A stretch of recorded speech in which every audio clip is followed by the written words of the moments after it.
Welcome to the prediction side of LMP Talks Wrestling. It's Friday, February 28th of the recording, and Super Showdown has just come to a close, and AEW's Revolution is just 24 hours away.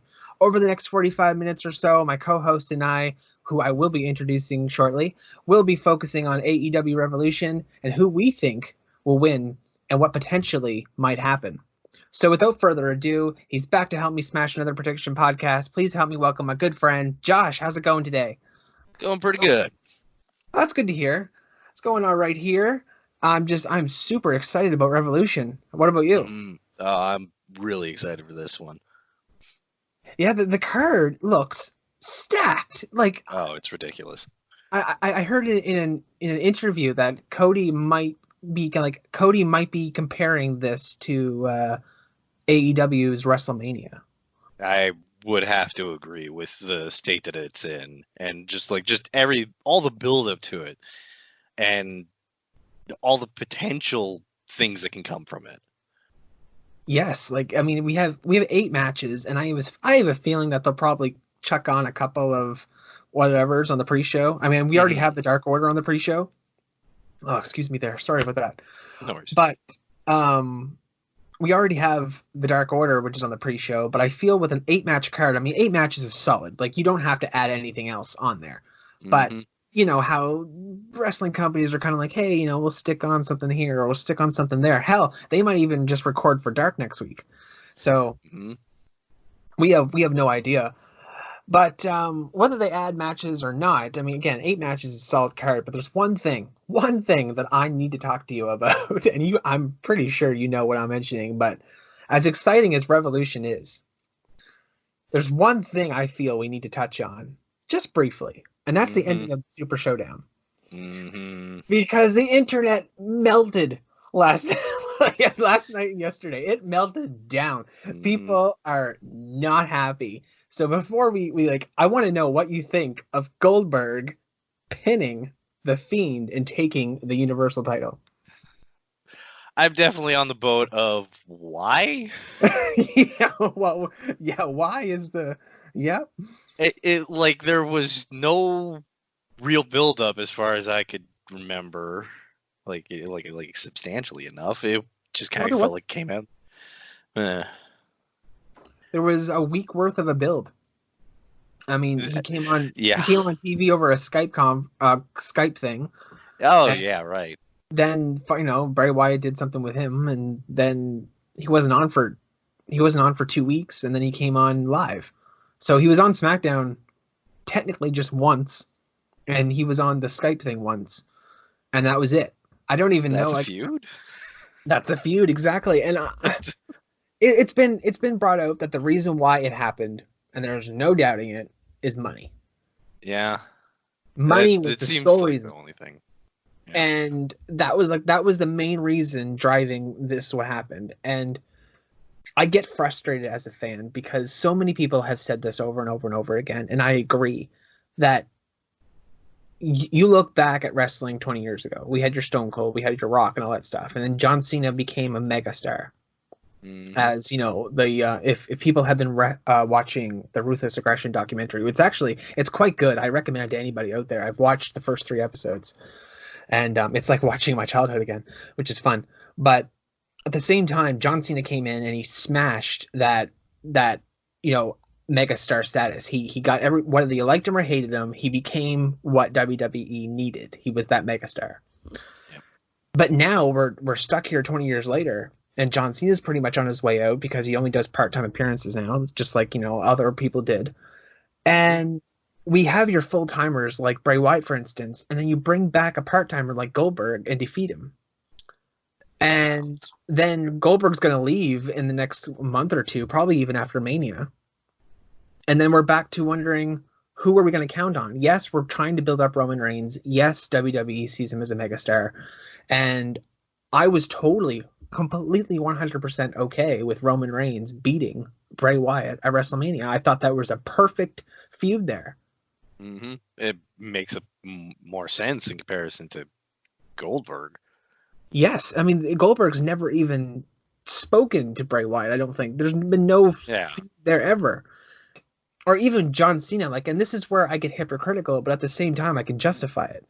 And that's because, you know, John Cena is a part-timer, and if he did come back and face the Fiend and won, that technically would be a part-timer coming back and taking from a full-timer. However, the only reason I was okay with it was, and I've told other people this before, is because there would be a storyline there. One, Cena and Wyatt have feuded for a very long time, arguably one of Bray Wyatt's best feuds.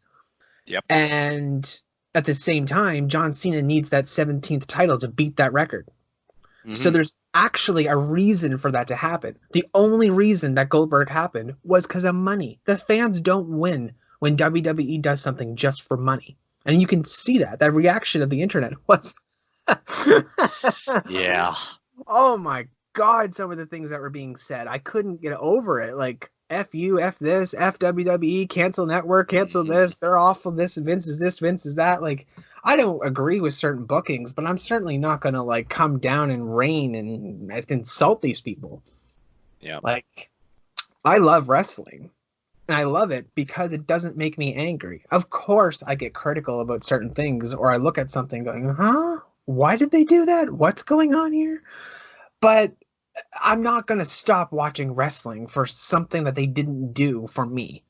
It's not my company. I'm not watching it for them to do everything I want them to do. Yeah. I'm not that entitled. You know? Yeah, not falling into the whole cancel culture that just seems to be so pervasive. At least more so it's just people are being so vocal about it because of social media. Exactly. But, well, we've briefly touched on it, and I really don't want to spend too much time on talking about Super ShowDown. Goldberg's going to be on SmackDown tonight. John Cena's going to be on SmackDown tonight. We don't know what's going to happen. Hell, even the Fiend stood right up after the matches ended, and then he disappeared. So we have no idea what's going to go on there. But let's move on to much, much, much better things. Mm-hmm. And that is AEW's Revolution. And I want to get back on that topic because AEW Dynamite has been nothing but a breath of fresh air. It's been amazing. Like, just every single beat that they put into every single segment is good.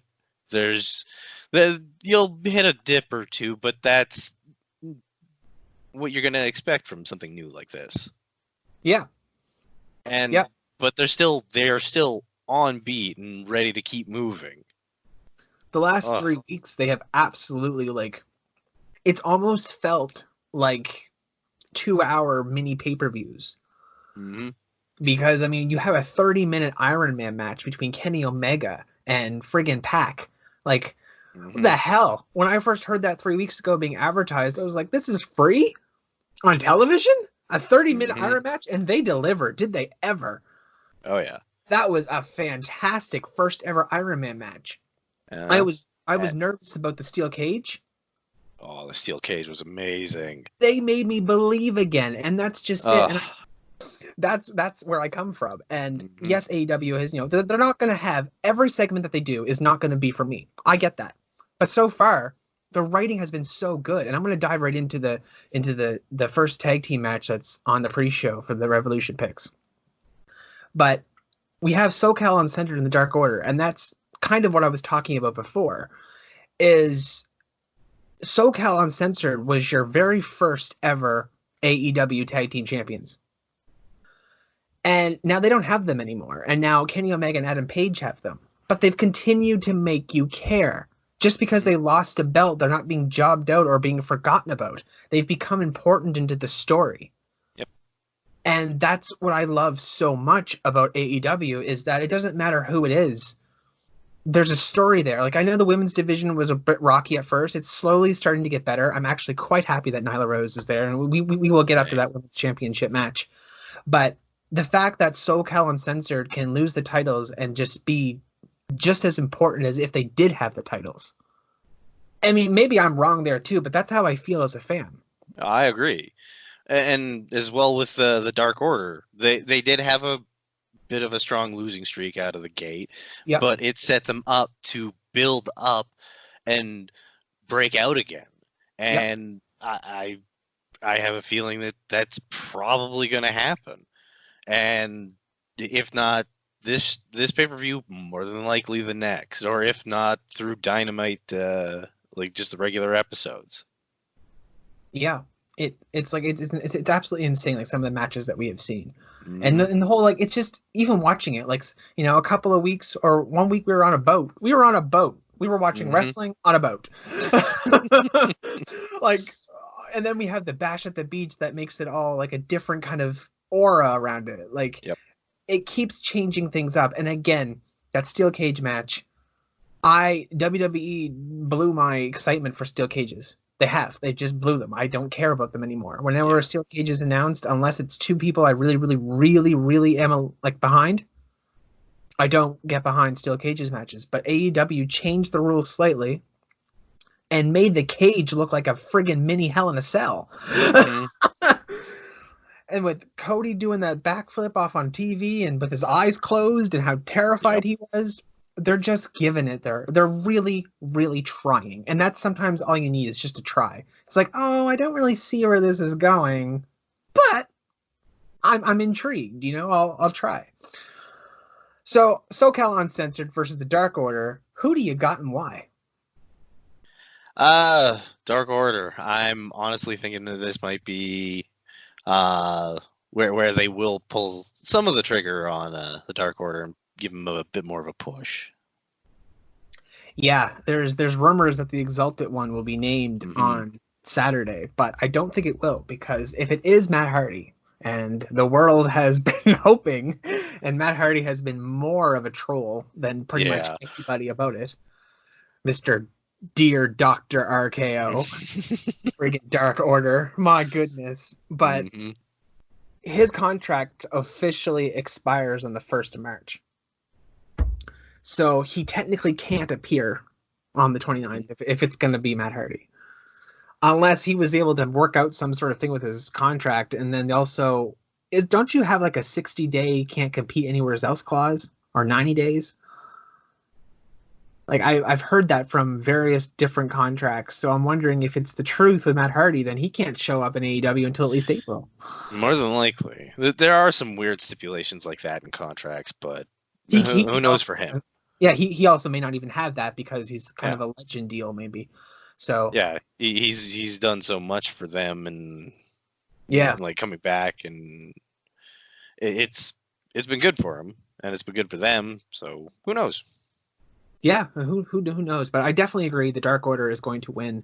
They when you mentioned that they had they had that slow kind of losing streak in the beginning, it actually makes sense if you think about it, because when they first started, they were just these small Dark Order. And they started collecting people. They started recruiting people. And as they say, power is in numbers sometimes.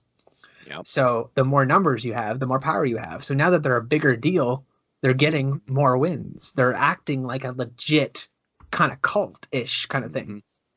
The congregation of like just of any real form. It's been really nice to see a staple that's like a big staple that has a lot of cronies behind them. Yeah. I still love that human chair thing in the ring. Me too. Like that being part of it. Like just these extra people that not necessarily are the toughest, but there's enough of them. Right. And I mean I became a massive fan of the Dark Order when they first came on AEW. I was interested, and everybody else was just like, who's them? They're just dropping out. Who are these dumb guys? Blah, blah, blah. And I was like, give them time. Give them time. For a good stable to really, like, they were a brand new stable. And they had their, of course, give them time. Gave them time, and now look at them. They'll be beaten down for a little while, but all of a sudden they get the couple of people that they need, that they coerce into joining their side, and all of a sudden they can start poking and stabbing and conniving their way through more things. Yeah, and also to the people out there who don't watch AEW Dark or even being the Elite on Mondays, you get a lot of background in those shows too.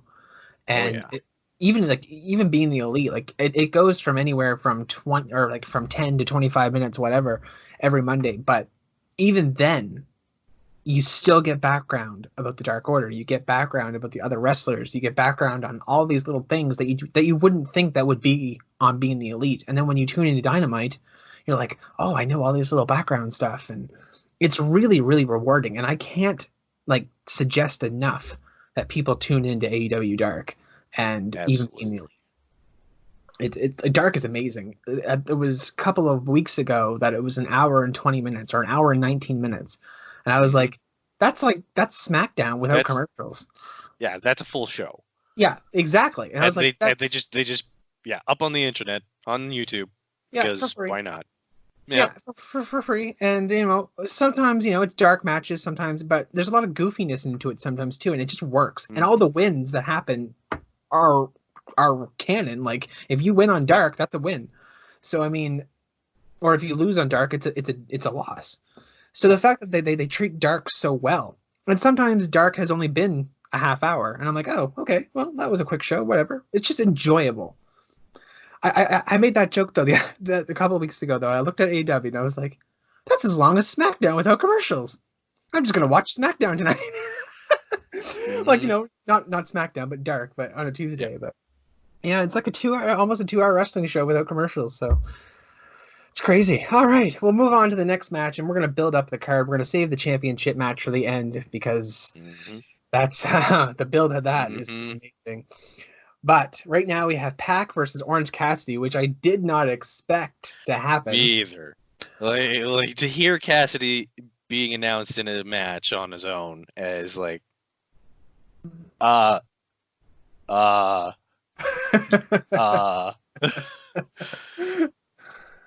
very, very intrigued and really, really wanting that.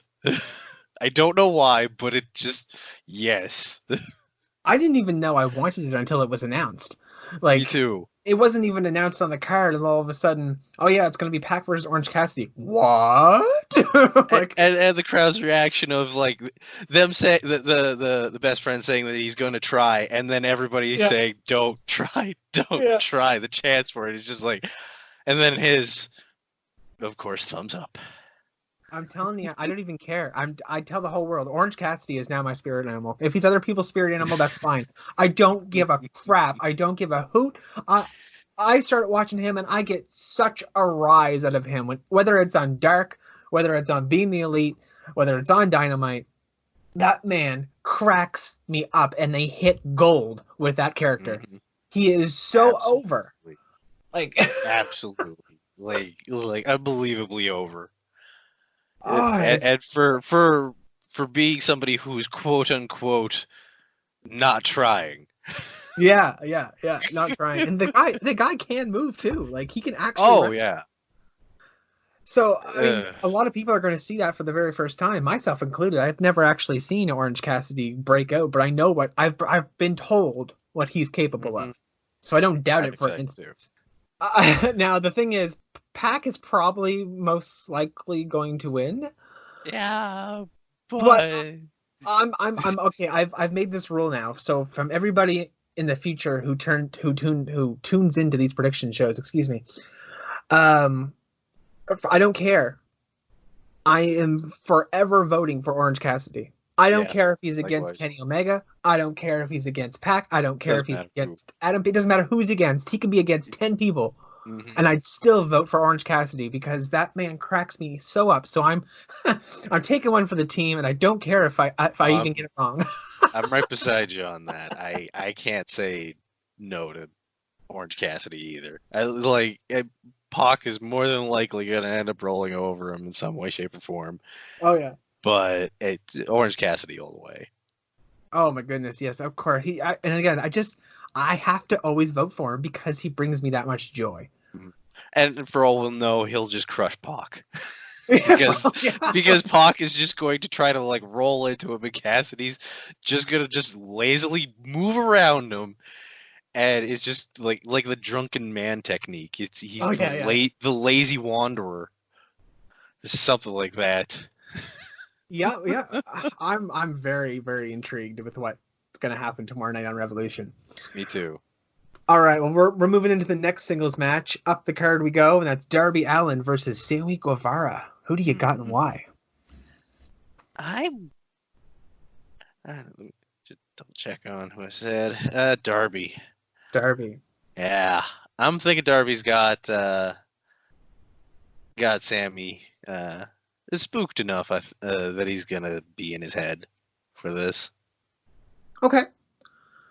I think Sammy's going to win, but that's also a grand prediction because people will hear that later. But spoiler, the Inner Circle is going to do a clean sweep.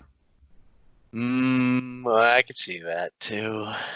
We will get to that more of that later. But Darby Allin, it's really tough. Like this is the problem. Like I want to vote for Darby Allin, but I also can see Sammy getting that heel nasty win. Like, oh damn you, Sammy, like grr, you know. Mm-hmm. And Darby Allin is so over though at the same time. Yep. So I think if I might push it a little longer. well, yeah, that's what I'm thinking is because Darby Allin is so over right now that even if he loses, and he's lost quite a few times, even on Dark and Dynamite. This is true. And he's such this big underdog that when he loses, people just love the guy. And he puts on such a performance every single time. And Sammy is a perfect opponent for him. Good size, like a perfect size. He's not being tossed around by somebody, you know, massive. I think they'll have a good equal back and forth.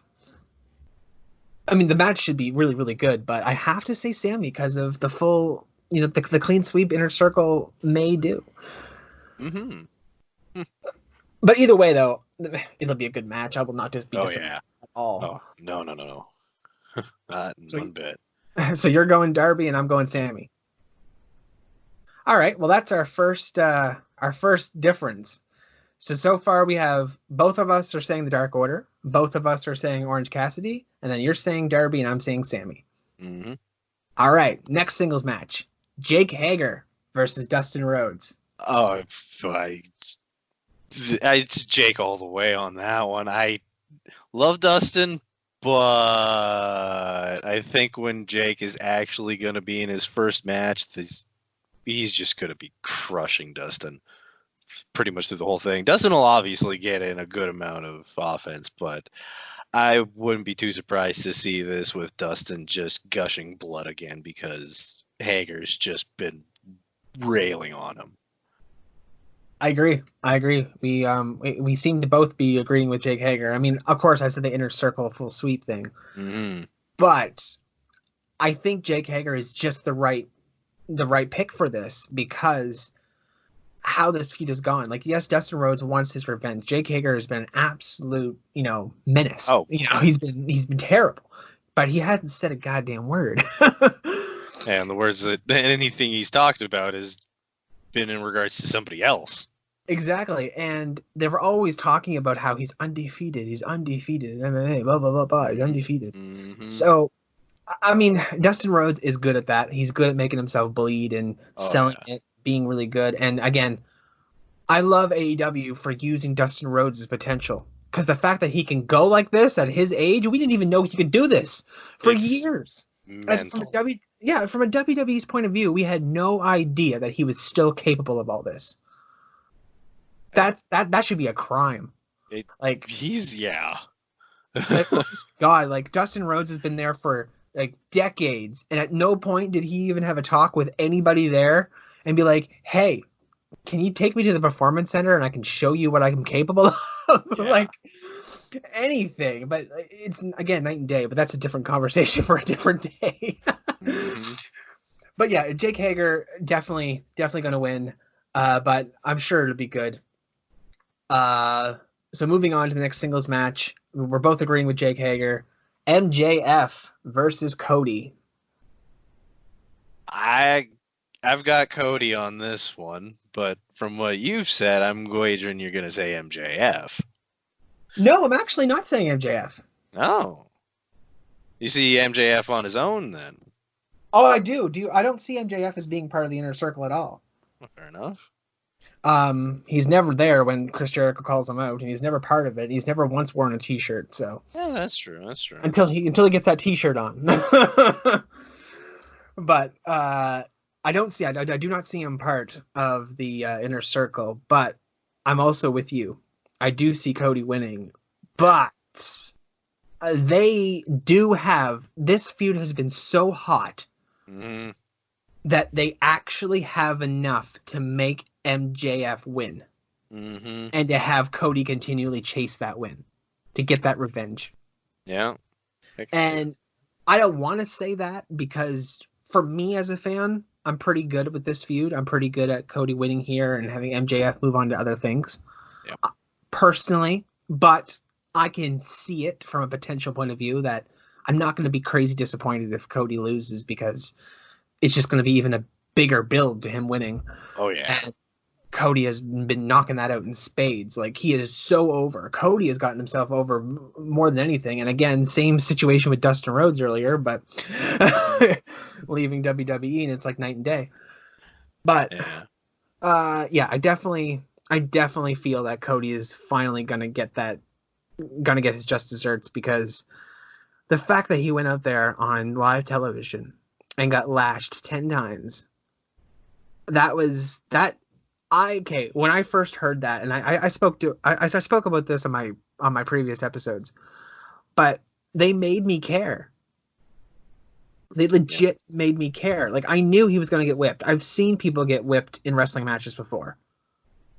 But how they booked it and how they made it, they legit made me feel it. And that was the most crazy part. I was like, oh my God, these facial expressions on Cody and how they're acting and how I'm feeling. They've made this a massive deal. Mm-hmm. Like, what do you think about the whole treatment that Cody's been gone through with MJF? It's been extreme in regards for what they've been allowed to actually go with and be allowed to actually express. And it's been great to watch because of it. The fact that Cody is putting himself through so much like torture just to get a good rating or a good story or to make the audience feel good, all of these things, like, he volunteered to have himself whipped legit 10 times in the back. And, you know, regardless of how people are backstage, and, you know, when you break kayfabe, people are friends in real life, whatever, that's still 10 lashes to your back. Yeah. And then he visually had them for like weeks afterwards, like welts and like big welts. And then when he has a steel cage match and you find out that he's absolutely terrified of heights, and he goes up to this top of the steel cage, Tony Khan is begging him before he even gets up there to not do this backflip. And he does a moonsault off the top of the cage, closes his eyes, and lands perfectly on Wardlow. The fact, again, he's putting in all of this effort. He told the fans, if I lose, I will never get an AEW championship match again, or I will never challenge for the title again. Yep. So he has sacrificed and sacrificed and sacrificed everything for this massive story. So, I mean, I know some people out there that have been grilling Cody for, like, you know, oh, he's so over, or he pushes himself too much, or, you know, he's kind of like this and he's giving them all the special treatment. I'm like, no, he hasn't. He's put his body literally through hell. Like, my God, the things that he has done just to voluntarily do all those things to get that sort of reaction from the audience, to get that sort of love, to get that sort of feel. I can't but respect that. Yep, same. All right, let's dive into the championship territory. We have a tag match. Kenny Omega and Adam Page versus the Young Bucks for the AEW Tag Team Championship. Who do you got and why? I got the Young Bucks. I like in one of their more recent interviews they had between all four of them, where the Young Bucks. It was one of the sit-down ones. Was that the one that was on the latest Dynamite? I think so. Okay. Where they were talking about how, like, the fact that Kenny and Page are just a couple of guys pushed together while they are actual tag team champions. Yeah.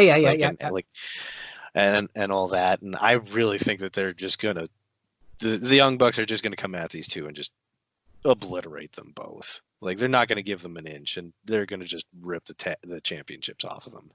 It'll probably put a fissure in the Elite for a little while, but who knows where that'll end up, and I think it can go somewhere. There's various amounts of places that this could go, and this is why it's so tough. I said the Young Bucks as well. I do believe that they're going to walk away with the titles, but that belief is very, very, like, this is where it gets tough. Because the feud that has come between these four people. Yeah. And this is where I was scared. And because I chalk back to the steel cage thing before and all that stuff. Like, as we talked about the differences between WWE. And again, I was worried because of what WWE's taught me over the years. I have trust issues, by the way, because of WWE. Not really. But they put Kenny Omega and Adam Page together. Two singles people who were never, they were never tag team champions. They never tagged before, whatever. Weren't a staple or in any way. Yeah. So I was like, oh my God, this is what WWE does. This is what they do. They take two random people, chuck them together, aka Bobby Roode, Dolph Ziggler, for example. I mean, at least they got the titles, at least, and they're still kind of together, but it's very, like, there's been so many people that have just been chucked together for no reason, and there's years worth of history out there and proof. But AEW did that immediately, right off the bat, and I was like, I remember being, I'm not so sure about this. At the time, I did not want Kenny Omega and Adam Page to have those tag titles. I didn't. I didn't want them near them. Then they won them, and I was like, all right, I'll see where this goes. I will believe in the AEW product. And I freaking got rewarded so well. The fact that I don't know if Adam Page is going to go heel. I don't know if Adam Page and Kenny Omega are going to go heel together. I don't know if the Young Bucks are going to go heel. Somebody in this mix is turning this on someone. Yeah. There's going to be a falling out in some way, and it is going to be explosive. Yeah, and like they've really made me feel for this feud, because we have I can see where Adam Page has been a bad friend, but I can also see where he's looking for sympathy, and he kind of deserves it. But I'm also feeling for Kenny Omega. I'm also feeling for the Young Bucks. I'm feeling for all four of them. Yeah. I guess that's it. I'm not just saying, oh, poor Adam Page, everybody else is an ass. No, I'm looking at the whole situation. And they've booked this so well, and this was all written by Tony Khan. Mm-hmm. This is what he had, this vision of Adam Page doing this and this and this. And of course, Kenny Omega, Young Bucks, they all chime in. They're VPs, of course. But this has been a beautiful feud. And I couldn't be more surprised, because again, I didn't want it. I went into this going, oh my God, this is going to be awful. I couldn't have been more wrong. And I'm so happy that AEW proved me wrong. Yeah. It's been just one great beat after the next. Yes, yeah, it really, really has. And I mean, of course, they're gonna have some bad weeks coming up. They can't keep the same ball rolling forever. You can't. Yeah, but that's why you got to start changing it up, which is from what I could tell is what the plan is. Yeah, and they did, and that's actually a perfect segue into our next feud too, because they did change it up. They put the new women's title on Nyla Rose. They took it off of Riho. Oh yeah. So let me ask you, how do you feel about Nyla Rose being champion? I like it. It's like Riho is a great starting face for the women's championship to give it that bump that it needed to get out of the gate for when they started. But now with Nyla Rose coming in and helping to start more plot lines and threads that can be created for all the other women to grow off of and be able to branch from has a lot of potential for everybody. Yeah, I completely agree. I think we're going to see Nyla Rose keep a title for at least a couple of months. Oh, yeah. And she's definitely going to put some walls in the way for a lot of people who will be bumped back down, who have to struggle their way back up. And For sure. And so you're agreeing with me, then I assume that Nyla Rose is going to retain. Oh yeah. What do you think of Chris Statlander? She's been great in everything that she's been every match she's been in so far.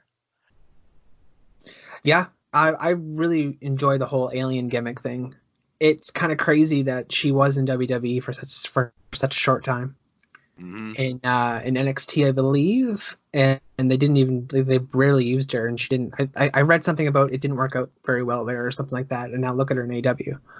Mm-hmm. So, well, you need to have people who are open-minded enough to be able to let you express yourself as being something else. This is like one of the few things I was saying before. They have no caricatures. They have no characters. There's no flash to it. In the right kind of way. Everybody's too human and grounded. There's no fantasy to it. Right, and I mean also like a lot of people say when you get to WWE, they practically strip you of everything that you have. Mm-hmm. You're pretty much a blank canvas, and then they're like, "This is what we want you to be." And other wrestling companies look at you and go, "Okay, you're this person. Let's maybe work on a couple of these things over here." But we see what you want. Like they try to build you up and help you out, and that's why people always leave company, like leave the WWE and go out on their own, and then suddenly they become a really crazy superstars because they have all the right things, just the company isn't giving them the opportunity to showcase it. Mm-hmm. It's not working creatively with one another. So things make sense because you can take somebody's character that they've come up with, their persona, or however they want to present themselves, and figure out how to adapt it into your product. There's always a way, but you have to be flexible. And if one side's just a stone wall that requires you to be a piece of paper to slide through the one crack, you're not going to have much entertainment if you keep getting the same piece of paper. Right. If the same person keeps making all the decisions, you're just always going to see that person's vision and nobody else's. Mm-hmm. And that's why I chalk back to AEW all the time, is because when I was reading a report the other day, like I talked about this briefly a few minutes ago, about the Young Bucks and Cody and Tony and Kenny. They all work on various segments. They all at the end of the day, Tony still has the final say.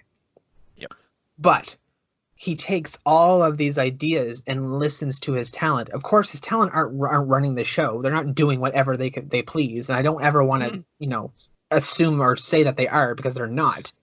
It's that they have a boss that's like, oh, okay, I heard your idea. Yeah, okay, I like this idea. We're going to see what we can do with this idea.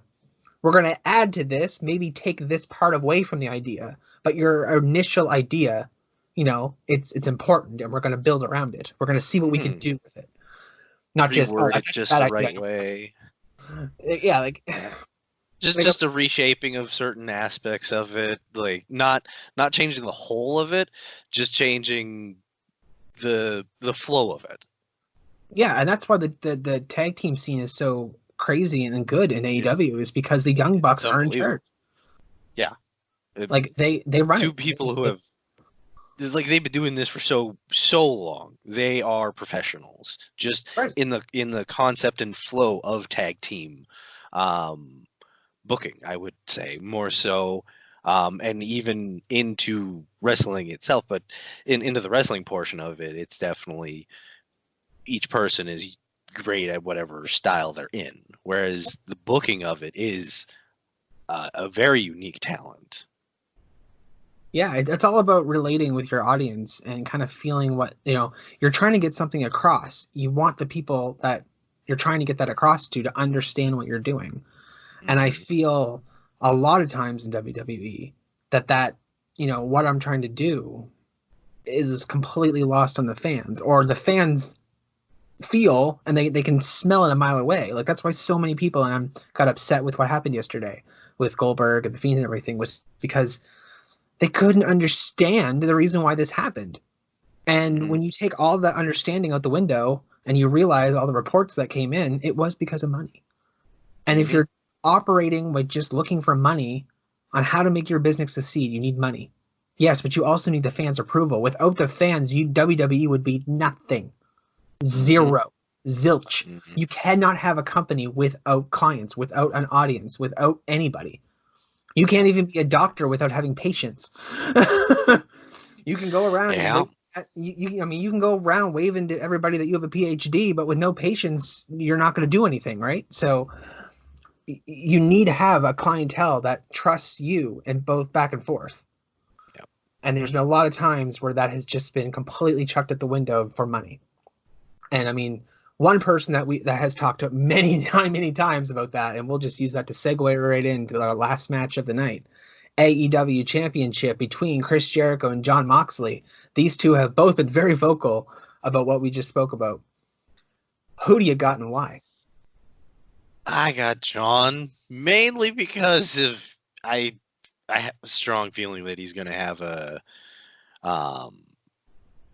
someone come out for him, maybe, or he'll have just such strong opportunities because of some argument between them. It's tough. Yeah. And I've said Chris Jericho. I told everybody earlier on in the predictions that Inner Circle is doing a clean sweep. Yeah. But it really, really could be Jon Moxley, and I would not be disappointed in the slightest. If Chris Jericho gets pinned and Jon Moxley wins, freaking A. Absolutely. The feud has been amazing. But it's also in the same kind of spot that I saw MJF and Cody in, where I think that Chris Jericho could win. It wouldn't be a bad thing, and you could milk this even longer. And if Jon Moxley loses, I kind of want him to back off for a bit, because I want to see who can actually sit there and feud with Jericho this well again. Yeah. Because you could throw anybody in there, really. You could throw... If you think about it, if Kenny Omega and Adam Page have this breaking out, you'll probably have a feud again between Kenny and Adam Page, depending on how it goes. It could go a million different ways, as we discussed. Oh, yeah. But you could have Kenny Omega eventually go into the title picture, or you could have him face Jon Moxley. Like, it doesn't... You don't have a bad answer here. Like, nobody is looking... And that's why this card is so strong. Half the matches I'm looking at, and I'm going, well, if that person wins, okay. And if that person wins, okay. Like, it's not a bad thing. I'm not disappointed with any of these outcomes. Like, even if Chris Statlander, just shouting back to that previous match, even if Chris Statlander beat Nyla Rose, as long as the story made sense, I wouldn't care. Same. Like, I truly wouldn't. What if Riho came out and wanted to be, annoying because she goes upset? Maybe she goes heel. I don't know. You make Nyla Rose the face. What if Riho comes out and costs Nyla Rose the title? I don't know. It could happen. As long as there's a good storyline there, it doesn't matter what happens. So, I mean, again, every single match I look at, I don't care who wins. Maybe SoCal Uncensored versus Dark Order, but even then, if something happens there and SoCal wins, I think something else will happen there with Christopher Daniels and the whole Fallen Angel and Dark Order thing. Like, oh, yeah. I'm not looking at any of these places, and I'm going to be lost. Like... Or Pac and Orange Cassidy, doesn't matter who wins. Jake Hager versus Dustin Rhodes, doesn't matter who wins. MJF versus Cody, Kenny Omega, Adam Page versus the Young Bucks. It doesn't matter, and that's why this show is so amazing, and that's why people say the card is stacked, because no matter what happens, I can't see... It's good. Yeah, exactly. Yeah. I can't see the overall audience walking away going, oh, well, none of my favorite people won. They're all good. They're all good. Like, everybody has been given the proper amount of time. They've all have the right kind of story, the right kind of shaping around them for it to be entertaining. Right, yeah. In whatever outcome it is. The card is built so strong. And I you know what? I could totally sound like a biased AEW fanboy. And if that's what you guys want to call me, then totally go for it. But go ahead there. When it comes to stuff being good, you can't really say one way or another about it. Like, AEW has just been doing well as an entertainment source, as a company. Yep. And whereas, like, WWE, you shouldn't sigh when you're watching something, because you're either bored by it or exhausted by it. Yep. You should sigh at something because you just went through this roller coaster of just like, oh, I just gotta relax now. Yeah, that's just it. You gotta, and that's just it. The roller coaster, the ups and downs, your feelings. They play with you. Yep. It's like they play on my heartstrings. And like I said, some of these matches truly made me feel. I've felt like last year when we saw that Cody Rhodes versus Dustin Rhodes, brother versus brother. I had no idea looking at that match on a card that it would have turned out to be one of the matches of match of the night, if not one of the matches of the year of 2019. Like I immediately after I watched that, I went on Twitter and I was like, I tweeted Simon Miller and I was like, you got to give this a golden up because oh my goodness, like, and that's what I didn't expect. And I also walked into these pay-per-views kind of worried a bit because AEW is not following the traditional WWE thing right now where they have pay-per-views every single month. I mean, they really don't need to with how good their TV shows are. And I guess that's why it makes sense now. But when you go from Full Gear, which was in November, and now the end of February, we get Revolution. That's like almost 4 months of nothing, of no pay-per-views. Yep. And I mean, we have the Bash at the Beach and the Jericho Cruise to kind of spice things up. But now we're not getting another pay-per-view until the end of May. So that's another almost 3 months that we have to go through. We have to go through all of March, all of April, and then pretty much 3 weeks into May, and then we have Double or Nothing again. Mm-hmm. So is Revolution going to be the WrestleMania for AEW? I think with the way it's sitting right now, yes. There's a strong possibility of it. There certainly is, and I always thought that maybe All Out or All In or Double or Nothing, however they call them, I figured, one of them might be their WrestleMania shows. But if Revolution and they build this up and how the stage might look, or I don't know how they're going to do this, but we're going to have one hell of a Saturday night. Oh, yeah. To anybody who tunes in, and I cannot wait. And with that, we will wrap things up. Thanks for coming on and to helping me with this predictions podcast. No problem. Well, thanks to everyone who continues to listen to the podcast. If you want to hear your voice on here, simply send me a PM on any of my social media. You can find me at SoundCloud under Lotus Spring Productions, Facebook under Lotus Spring Productions, Twitter under Lotus Spring Prod, and you can now search us up on YouTube under Lotus Moon Productions. Please help me get that to 100 subscribers so that I can finally have a custom URL, because that's just how YouTube likes to be. Well, with that, this has been LMP Wrestling. Enjoy Revolution, enjoy your weekend, and we're signing off.